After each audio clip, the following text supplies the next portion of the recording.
2 giorni di lutto cittadino, negozi con il nastro nero sulle vetrine e un silenzio surreale che avvolge l'intero paese. Casale di Scodosia si prepara all'ultimo saluto al suo sindaco Stefano Farinazzo, che sabato mattina si è tolto la vita a soli 48 anni.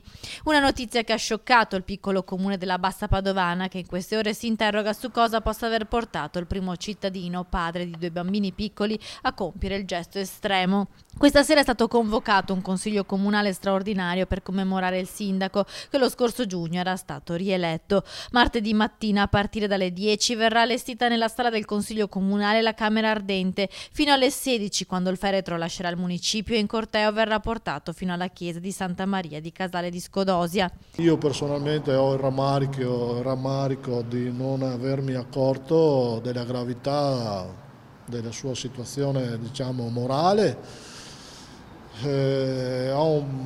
L'unico senso di colpa che ho è che non sono riuscito a fare niente per evitare questa cosa. Nei prossimi giorni il vice sindaco assumerà la reggenza del comune fino alla prossima tornata elettorale prevista per la primavera. In queste ore però tutto l'impegno dell'amministrazione è concentrato sull'ultimo saluto.